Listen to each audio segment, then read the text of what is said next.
Tuhan, saudara, kita boleh bertemu dengan kasih dan kemurahan Tuhan, nafas yang Tuhan masih berikan, hidup yang masih Tuhan berikan. Biar itu boleh menjadi kesempatan bagi kita untuk kita berubah seperti yang Tuhan kehendaki. Puji Tuhan. Kita akan ucapkan dulu 1 Yohanes 2 ayat yang ke-6. 2, 3. 1 Yohanes 2 ayat 6. Kewajibanku hidup seperti Kristus. Mari saudara kita angkat Alkitab kita.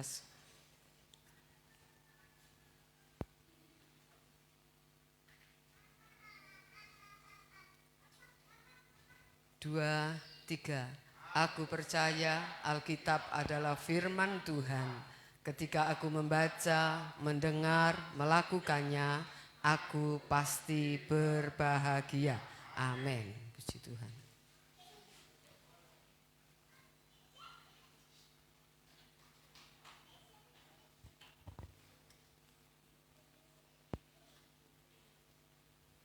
Kita akan buka Alkitab kita. Perhatikan hidupmu.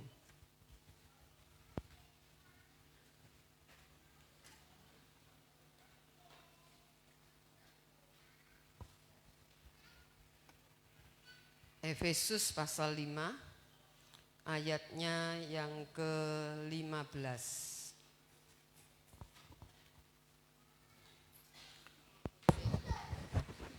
Efesus pasal 5 ayat yang ke-15.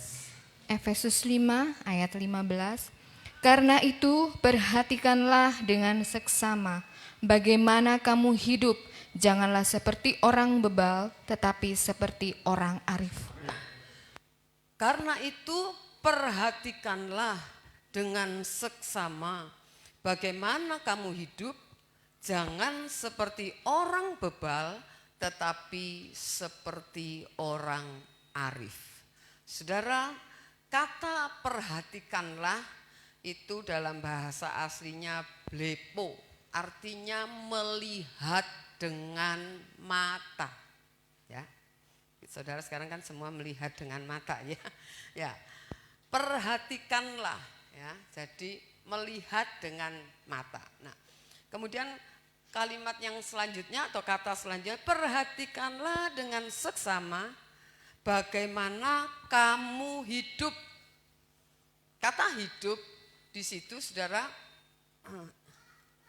ya, bicara tentang kebiasaan. Ya. Ya. Kebiasaanmu secara detail dalam segala hal.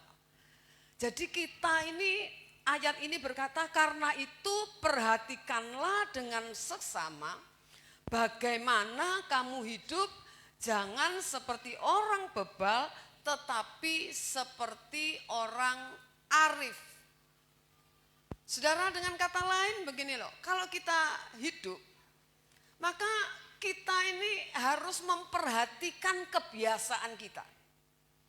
Lihat dengan matamu bagaimana kebiasaanmu gitu ya. Perhatikan dengan teliti bagaimana, dikatakan hidup itu bicara tentang kebiasaan secara detail dalam segala hal. Itu harus diperhatikan. Jadi bukan sekedar melihat gitu aja, tetapi dikatakan perhatikan dengan seksama bagaimana kebiasaanmu. Sebab kebiasaan itu kalau terus dilakukan menjadi karakter, saudara. Menjadi sifat kita. Ya, kebiasaan marah, dikit-dikit marah. Kebiasaan ngatain orang, mengumpat orang. Ya, gampang sekali itu nyeplos keluar gitu ya. Saudara, jadi kebiasaanmu itu dikatakan perhatikan. Semakin kita melihat dengan teliti kebiasaan kita, saudara, maka hidup kita ini pasti akan semakin berkualitas. Betul enggak? Ya, semakin kita teliti, kita akan semakin berkualitas. Nah, saudara, Tuhan mau kita itu bertobat.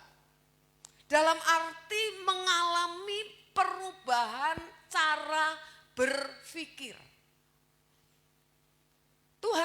bertobat kita bukan cuma dari judi tidak judi, dari mencuri tidak mencuri, bukan itu aja. Tapi cara berpikir ini kok terlalu benging ya, Pak Gembala tolonglah ya, nggak enak di telinga. Nah Tuhan mau kita mengalami perubahan pola berpikir atau mindset. Kalau kita melihat sebuah karya ya, entah itu lukisan, entah itu ya pahat mungkin ya, atau apalah sebuah karya, semakin lukisan itu detailnya diperhatikan, semakin kita bilang hebat ini yang bikin, betul ya? Saya kadang-kadang melihat itu orang buat perahu ya, atau perahu kapal layar yang kuno itu loh. Dari apa itu ya? Dari rotan atau bambu atau apa.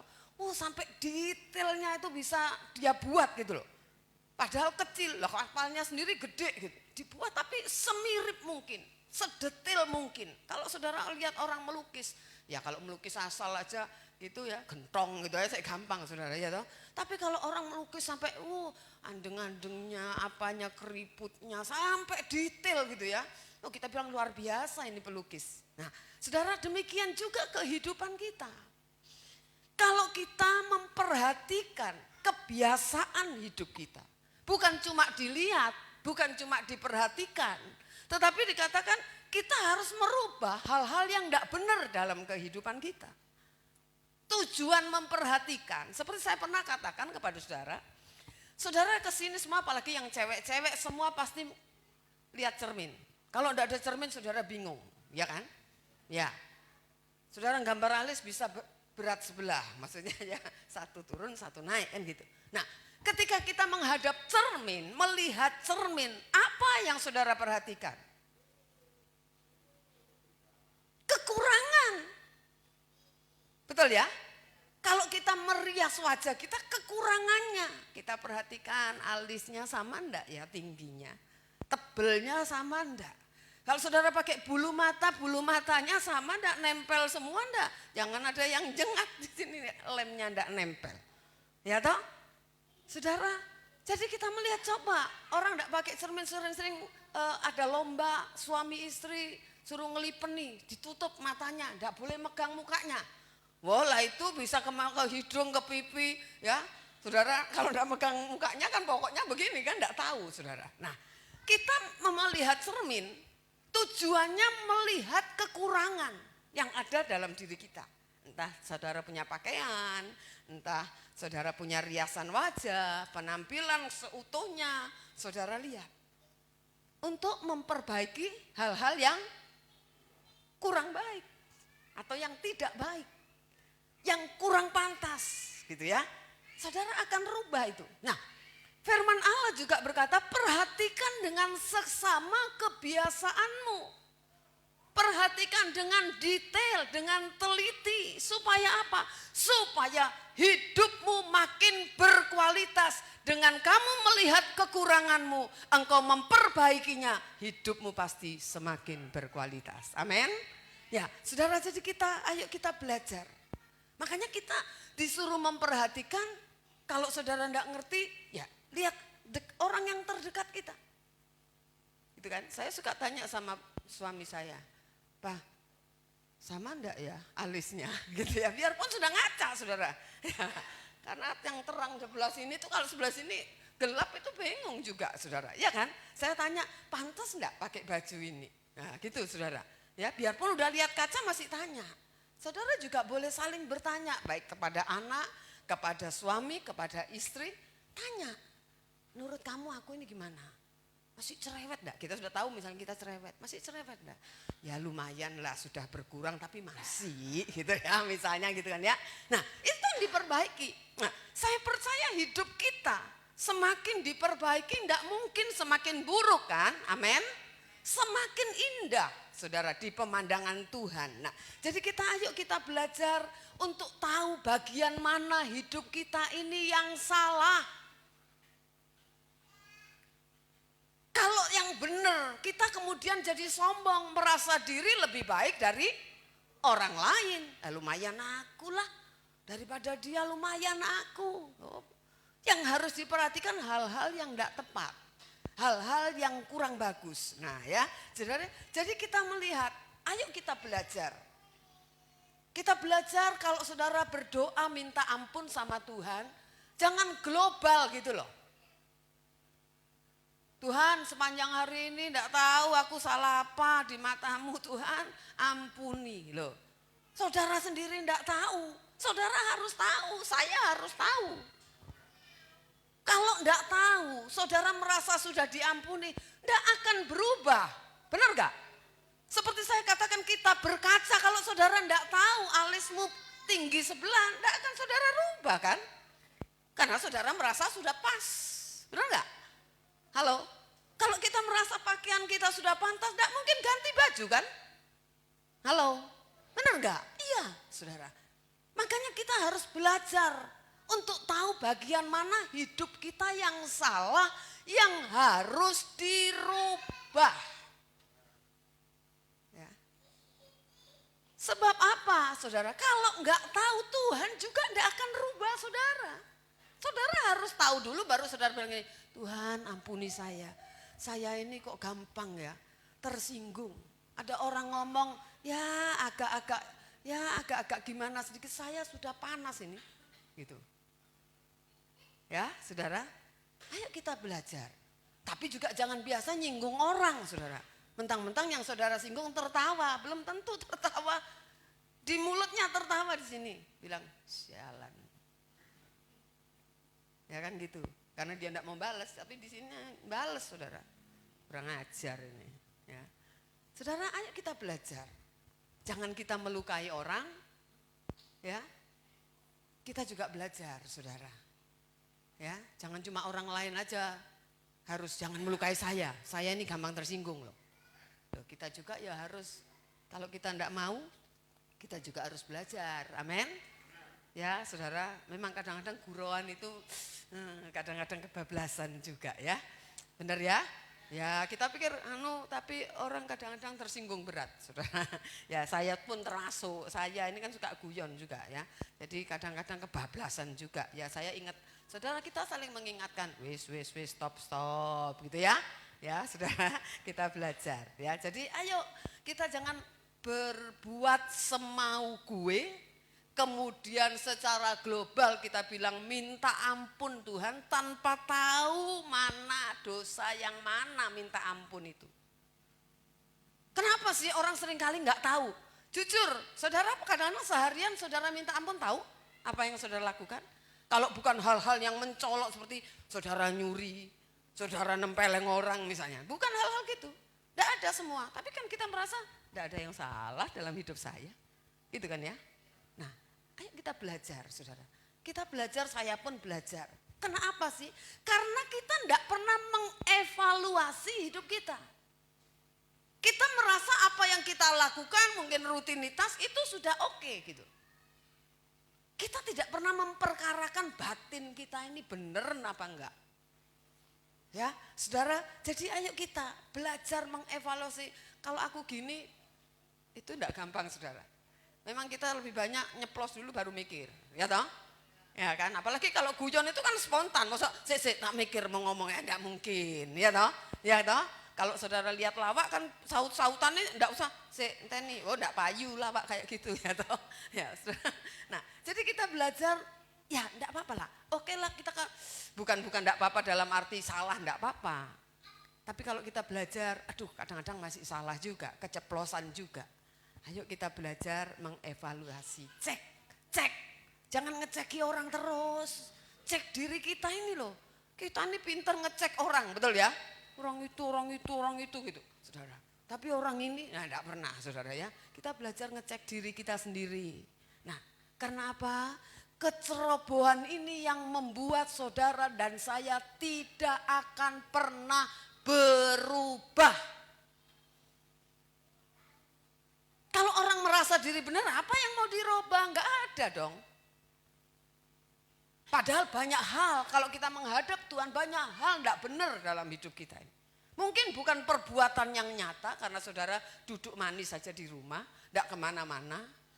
Tapi kan perasaan hati kita kadang-kadang terganggu juga kan gitu ya. Saudara, ayo kita belajar ya. Jangan sampai kita binasa karena kita tidak pernah mau berubah.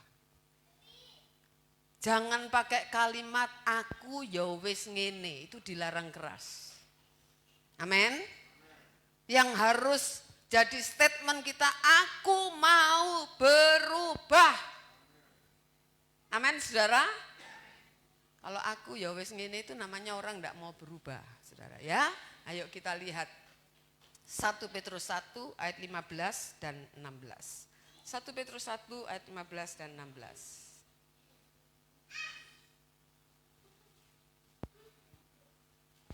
1 Petrus 1 ayat 15 dan 16. Tetapi hendaklah kamu menjadi kudus di dalam seluruh hidupmu, sama seperti Dia yang kudus, yang telah memanggil kamu, sebab ada tertulis, kuduslah kamu sebab aku kudus. Tetapi hendaklah kamu menjadi kudus di dalam seluruh, bukan sebagian, bukan salah satu. Seluruh hidupmu sama seperti Dia yang kudus yang telah memanggil kamu. Jadi kesucian itu menyangkut seluruh perkara. Segala perkara. Ya, seluruh aspek kehidupan kita. Menyangkut semua. Baik dalam saudara berdagang apapun. Sebagai ibu rumah tangga, sebagai suami, apapun profesi saudara, kesucian itu harus ada di dalam kehidupan kita. Ya, saudara, jadi kita melihat bukan cuma satu hal. Apa yang saudara goreskan di dalam hidup saudara, itu akan kita bawa ke pengadilan Kristus. Saudara, kita harus ngerti itu.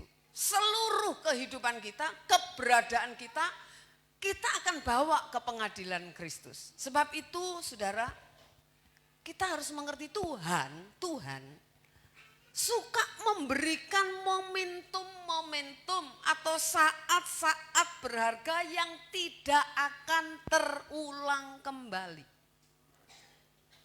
Meskipun ada istilah kesempatan kedua. Tapi ada kesempatan-kesempatan yang berharga yang saudara tidak akan alami lagi. Contoh ya, contoh. Misalnya saya ketemu seseorang, kemudian Tuhan gerakkan hati saya untuk memberi sesuatu kepada orang itu. Tapi saya bilang gini, enggak, males gitu ya. Mungkin saya tidak tertarik sama orangnya, enggak wes gitu. Tahu-tahu saudara, saya dengar teman saya itu meninggal. Saya enggak punya kesempatan lagi kan, ngasih sesuatu sama dia. Lo ngasih ke orang lain bisa, tapi ke dia, ke orang itu, enggak ada lagi. Memang enggak selalu meninggal. Misalnya saudara seperti saya pernah dengar suami saya pergi satu toko, ya toh, minimarket apa supermarket lah. Kemudian ada anak yang memecahkan sirup atau apa. Suami saya itu hatinya tuh gini, mau tak bayari gitu loh ya. Tapi dia enggak lakukan gitu. Ya enggak lakukan kan. Setelah itu lewat, menyesal. Kan enggak ketemu lagi orang yang memecahkan sirup. Betul enggak? Halo? Enggak ada lagi apa memang tiap ke supermarket ada orang nyatuin sirup. Kan enggak, saudara. Kan enggak ya. Jadi kadang-kadang Tuhan itu memang memberikan momentum saat-saat yang enggak akan terulang, saudara. Nah, itu kan kita harus belajar. Ya, belajar untuk peka tentu saja, ya, untuk mengerti apa yang Tuhan mau yang kita kerjakan di dalam kehidupan kita. Saudara, jadi ayo kita belajar, kesucian menyangkut segala perkara. Perhatikan. Saudara mungkin ya, saya enggak bicara uang. Misalnya ada sesuatu tentang pekerjaan Tuhan. Tuhan bilang, enggak wis akeh kok sing kei gitu, misalnya. Padahal Tuhan suruh saudara, tapi saudara enggak mau. Itu loh momentum itu bisa hilang dalam hidup kita. Entah kita mati, ya toh, kan enggak ada lagi kesempatan. Nah, jadi kita belajar, ayo Apa yang saudara lakukan di dunia ini itu terdaftar, tertulis di kekekalan. Ya, makanya kita mesti hati-hati, memperhatikan hidup, memperhatikan kebiasaan kita. Jangan saudara berpikir enggak apa-apa tuh. Ya toh? Enggak apa-apa, saya melakukan ini, semua oke. Saudara jangan bangga dengan semua oke. Aku wis minta ampun tiap malam, nyatanya enggak terjadi apa-apa. Ingat Roma 8 ayat 28. Allah bekerja, bukan pakai turut. Allah bekerja dalam segala sesuatu, mendatangkan kebaikan bagi orang yang mengasihi Dia. Jangan-jangan saudara memang dibiarin. Allah itu penuh kasih memang, tapi Dia juga tegas, saudara. Tidak mau dipermainkan, kan firman Allah katakan jangan sesat. Allah tidak mau dirinya dipermainkan. Apa yang kamu tabur, kamu akan tuai.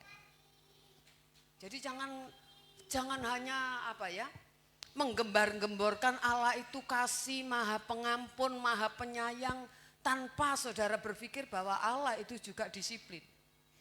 Allah itu juga tegas. Kita lihat salah satu contoh Adam dan Hawa. Ya. Kenapa kok Tuhan tidak ampuni gitu aja? Dah, diampuni, diem aja di sini. Tapi firman Allah katakan Allah mengusir mereka. Betul? Betul? Apa Allah karena tidak sayang? Oh, karena sayang maka mereka harus mati. Kalau tidak mati malah bahaya, saudara ya. Saudara, ya itu kapan-kapan ya ceritanya. Kejadian 6, ayo.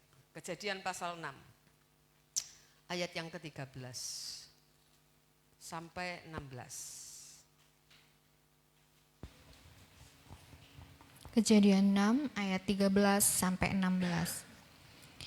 Berfirmanlah Allah kepada Nuh, aku telah memutuskan untuk mengakhiri hidup segala makhluk, sebab bumi telah penuh dengan kekerasan oleh mereka. Jadi aku akan memusnahkan mereka bersama-sama dengan bumi.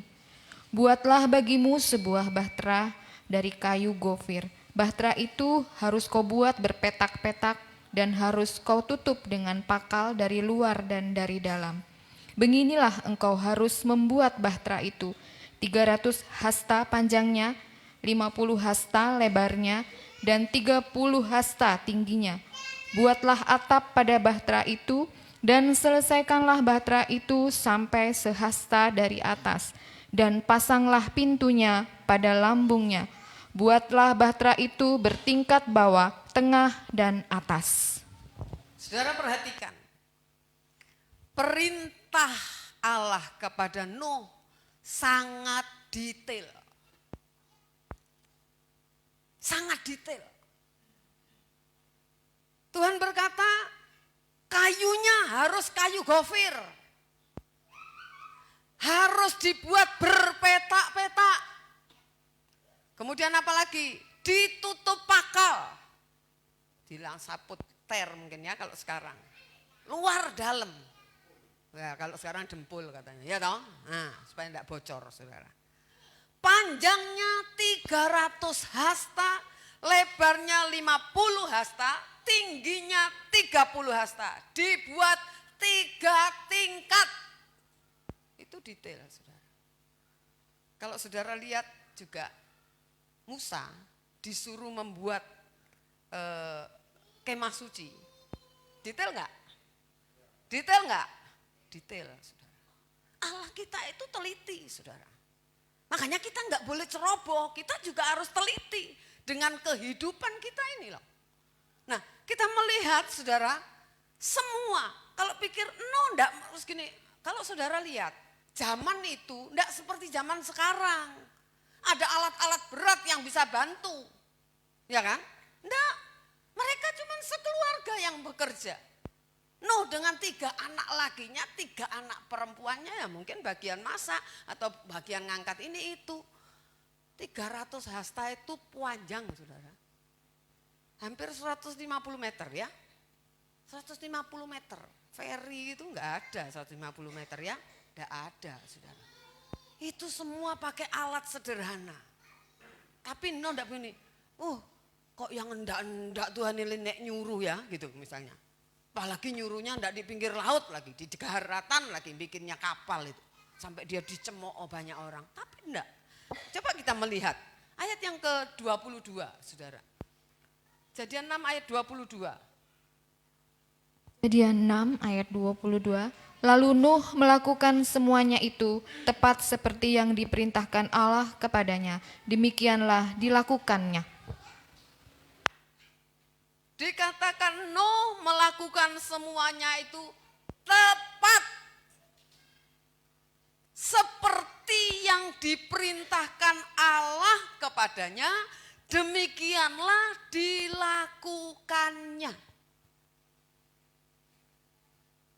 Nuh bikin Bahtera tepat sesuai dengan ukuran yang Tuhan beri.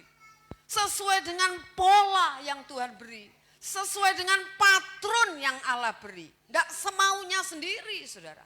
Kalau Nuh bikin semaunya sendiri, jebol itu Bahtera.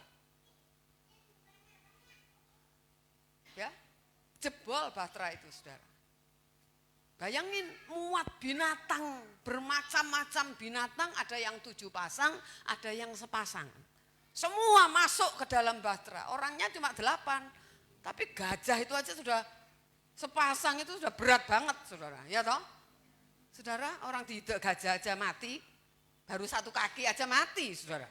Nah, kita melihat, tapi firman Allah katakan Nuh melakukannya tepat sesuai dengan patron. Sesuai dengan ukuran yang Allah berikan kepada dia. Nah sekarang bagaimana dengan kita? Saudara dan saya dikasih enggak pola oleh Tuhan? Pola hidup. Dikasih enggak? Nah kita dikasih kan? Pertanyaannya tepat enggak?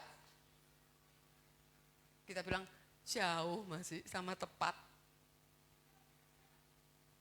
Saudara, kita juga harus melihat patron yang Allah berikan dalam hidup kita. Kita tidak boleh hidup semau sendiri. Nurut patron kita sendiri. Allah sudah memberikan patron. Allah sudah memberikan pola. Gini loh, jadi manusia Allah itu ini loh contohnya. Patron kita siapa? Hidupnya Tuhan Yesus. Hidupnya Tuhan Yesus itu menjadi pola manusia yang sempurna itu seperti Tuhan Yesus hidup. Seperti dia telah hidup. Itu patron kita, Saudara ya. Jadi kita harus belajar, patron kita bukan orang tua kita atau siapa-siapa. Enggak, tapi Tuhan Yesus. Karena firman Allah katakan kita harus serupa dengan dia. Nah kalau kita enggak ikuti, enggak mau nurut. Saudara berpikir yang penting kan Kristen itu ke gereja. Wes. Itu toh syaratnya Kristen ke gereja.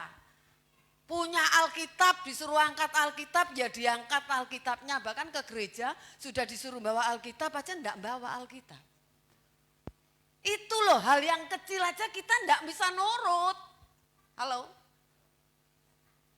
Kalau saudara ada yang enggak bawa Alkitab tersinggung ya supaya bertobat. Jangan cuma tersinggung, saudara tetap aja sampai mati enggak bawa Alkitab. Kalau enggak punya Alkitab, saya punya Alkitab bekas tuh banyak tuh. Yang enggak jadi dikirim karena dia minta uang, enggak mau Alkitab. Saya sudah kumpulin sak dus duit ae jare ngono. Lah ya wis lah, duitnya wis. Ya. Ayo kita belajar dari hal kecil, detail. Amin. Detail. Kalau dikasih tahu waktu kebaktian, kita sudah enggak lagi sinyal ini di off kan? Karena harus online. Jangan main HP, saudara. Amin. Kalau Bapak Gembala ngajak saudara berdoa, oke, saudara berlutut, kakimu sakit, duduk. Tapi melok doa, jangan celelean gini. Ada orang masuk, ikut doa, saudara. Amin. Itu loh kan hal-hal kecil. Itu kan hal kecil.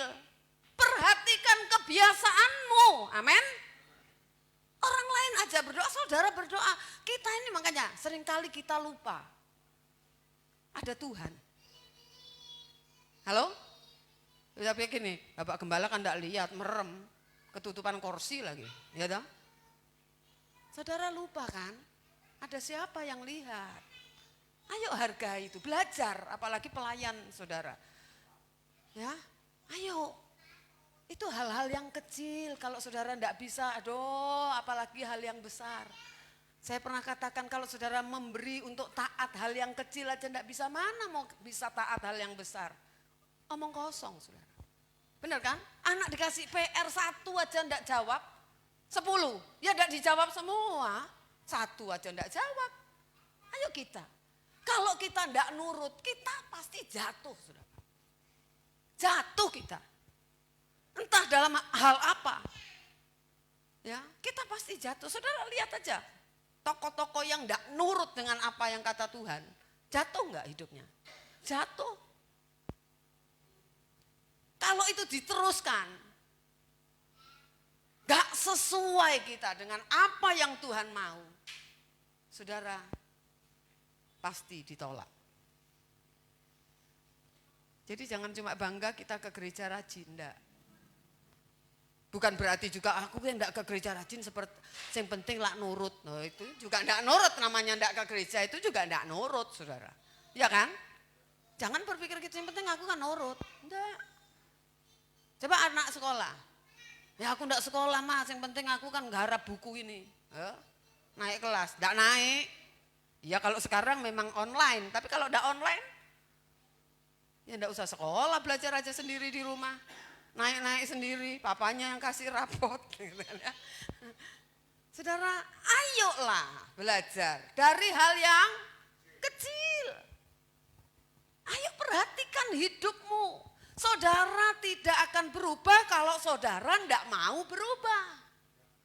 Kita tidak bisa merubah, biar saya ngomong gini, tidak bisa merubah saudara. Kalau saudara tidak mau berubah, betul? Ya. Ngerubah diri sendiri aja sulit, kok mau ngerubah orang lain saudara. Ngerubah diri sendiri ini loh sulit. Makanya kita harus punya tekad ini, saya mau berubah. Selama kita masih hidup itu kesempatan untuk berubah, saudara. Kalau enggak, kita pasti ditolak. Ya. Ayo kita lihat 2 Korintus 5. 2 Korintus 5 ayat 9 dan ayat 10. 2 Korintus 5 ayat 9 dan 10. Sebab itu juga kami berusaha, baik kami diam di dalam tubuh ini maupun kami diam di luarnya, supaya kami berkenan kepadanya. Sebab kita semua harus menghadap tahta pengadilan Kristus, supaya setiap orang memperoleh apa yang patut diterimanya sesuai dengan yang dilakukannya dalam hidupnya ini, baik ataupun jahat. Paulus berkata, sebab itu juga kami berusaha. Paulus saja berusaha. Lah siapa kita kalau tidak mau berusaha? Berusaha baik kami diam di dalam tubuh ini. Artinya apa saudara? Selagi masih hidup, selagi nyawa masih dikandung badan, kita berusaha hidup berkenan kepada Tuhan. Berusaha. Kalau enggak usaha enggak bisa saudara. Kemudian dikatakan maupun kami diam di luarnya. Ya apa diam di luar? Di luar gereja, di luar rumah, bukan. Kalau meninggal, kalau nyawa kita, jiwa kita udah enggak ada lagi, roh kita sudah berangkat saudara. Sudah lepas dari tubuh ini. Aku juga supaya apa? Supaya kami berkenan. Jadi waktu hidup berkenan, waktu mati juga berkenan. Kenapa saudara? Ayat yang 10 berkata, sebab kita semua harus tanpa terkecuali, kita semua harus menghadap tahta pengadilan Kristus supaya setiap orang tanpa terkecuali, setiap orang memperoleh apa yang patut diterimanya sesuai dengan yang dilakukannya di dalam hidupnya, baik atau jahat. Jadi sesuai. Tuhan tidak pilih kasih. Biar pendeta kalau tidak benar ya dicemplung neraka. Biar jemaat saudara tidak berpendidikan tinggi, kalau hidupmu berkenan, saudara berhak masuk di dalam kerajaan sorga. Jadi jangan minder, ayo berusaha berkenan. Kalau kita berkenan kepada Tuhan pasti berkenan kepada orang, manusia. Meskipun ada orang mencibir kadang-kadang ya. Kalau kita hidup benar orang bilang sok suci. Koyok yo oh gitu. Koyok yo oh ya biarin aja. Saudara biarin aja. Enggak usah terus gini, kalau gitu enggak mau gitu. Banyak kali kita itu orang timur ini gede sungkane. Keliru juga sungkan, saudara. Betul kan ya? Ya, ikut gitu loh. Mau hidup bener, temennya yang katain sok suci lu. Kamu Gus, pendeta kamu sekarang ya? Kayaknya kayak pendeta. Berubah. Enggak dikatain pendeta. Enggak enak aku. Ya. Terus berubah, saudara. Ngikut yang enggak bener. Itu kan salah. Saudara, jangan takut kalau dikatakan rohani, sok suci. Loh itu kan hal-hal yang bagus. Saudara kenapa takut? Jangan takut. Amin. Amin, saudara. Iya. Saudara berkorban orang bilang gini, ojo ake-ake. Jangan dengerin. Oh iya kaken. Ya. Saudara, jujur manusia ini ayo kalau saudara dikasih les. Dari RT atau dari mana lah gitu ya. Saudara lihat angka yang mana? Nah yang kecil. Makanya kalau untuk pekerjaan Tuhan juga lihat yang kecil. Ya, ayo kita belajar. Ya, saudara kita belajar. Punya prinsip gitu loh. Berkenan, saya tuh mau berkenan. Bukan berkenan kepada sesama. Ya dikatain itu tadi. Enggak, berkenan kepada Tuhan. Biar orang katain saudara sendiri di sini, yang lain ngatain saudara. Kalau saudara benar di hadapan Tuhan, yang bela itu Tuhan. Amin. Tidak usah takut saudara, tidak usah takut dikucilkan. Nanti urusannya di pengadilan Tuhan. Amin. Makanya Tuhan bilang gini, jangan balas jahat dengan jahat. Tidak usah balas. Kenapa? Urusan di belakang nanti.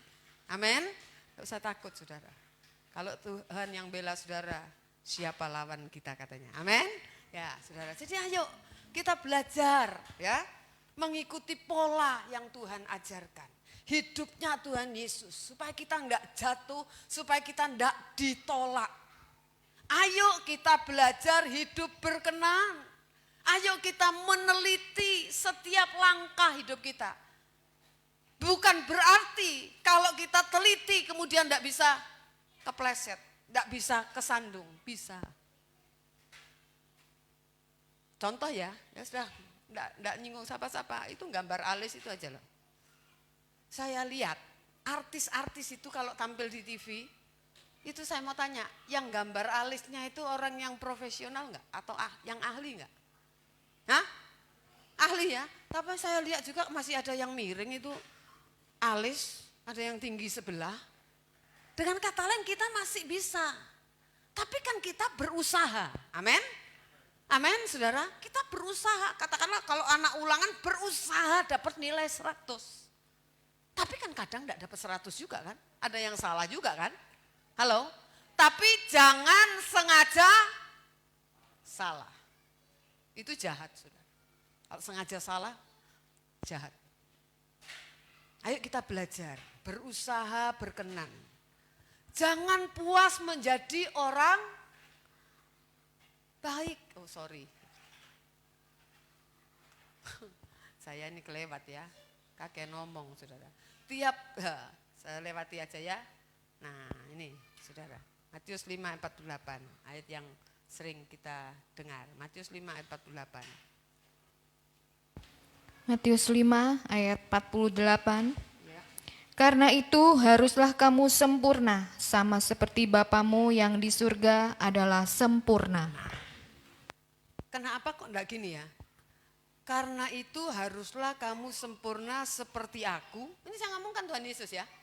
Halo? Ini kan khotbah di bukit Tuhan Yesus yang ngomong ya. Karena itu haruslah kamu sempurna sama seperti aku. Enggak. Tapi dia pakai Bapa. Kenapa?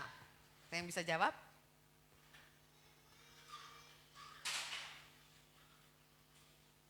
Karena Tuhan Yesus masih menjalani proses di dalam kehidupannya, betul nggak? Dia belum menang loh. Belum ke kayu salib. Belum mati dan bangkit, belum. Betul kan ya? Ini khotbah awal.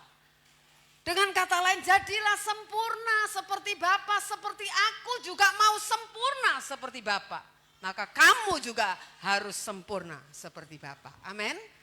Amin saudara, mengikuti kehendak Tuhan. Ya saudara, jadi kita ini, saudara dan saya umat pilihan. Tidak semua orang jadi Kristen. Tidak. Saudara dipilih oleh Tuhan. Tapi tidak cukup hanya jadi baik. Baik itu artinya saudara tidak melanggar hukum moral. Tidak melanggar etika umum. Itu orang baik. Ya kan? 10 perintah Allah itu. Orang baik kan, saudara? Kalau 6 kehadap sesama, ya kan? Saya kemarin ngomong itu apa saja coba? Jangan mencuri, jangan berzina, jangan membunuh, hormati orang tua, jangan mengingini milik orang lain, jangan bersaksi dusta kalau tidak salah ya. 6. Kan baik ya? Orang begitu baik nggak? Baik, tapi Tuhan bukan cuma mau itu. Tuhan mau kita sempurna seperti Bapa. Jadi ayo, apa yang saudara raih? Kita seringkali mengejar prestasi, mengejar uang dengan luar biasa giatnya. Tapi saudara harus ingat, apa yang saudara raih, saudara miliki sekarang semua akan lenyap, semua akan lenyap. Tanpa terkecuali seberapa banyak saudara kumpulkan duitmu, hartamu, semua akan lenyap. Semua akan lenyap. Saudara mungkin mikir, ya kalau saya meninggal kan masih ada anak, cucu dan lainnya. Nah kalau sudah dunia ini selesai, lenyap enggak? Lenyap semua saudara. Bersama dengan dunia ini. Tapi ingat, apa yang Tuhan siapkan bagi saudara dan saya itu abadi. Saya bilang amin. Apa yang Tuhan siapkan, harta yang sesungguhnya, harta yang ada di surga abadi, tidak akan lenyap. Maka firman Allah katakan, kumpulkan harta di surga, jangan di bumi. Bukan tidak boleh cari duit, tapi jangan itu jadi prioritas, saudara. Prioritas hidup kita itu harta yang kekal. Bukan harta di dunia ini, kita memang harus bekerja, harus studi, harus ya kerja keras, rajin, giat untuk mencukupi kebutuhan kita dan tidak menyusahkan orang lain. Tapi jangan itu satu-satunya tujuan hidupku, saya mau jadi orang kaya. Enggak, saudara. Bukan enggak boleh kaya.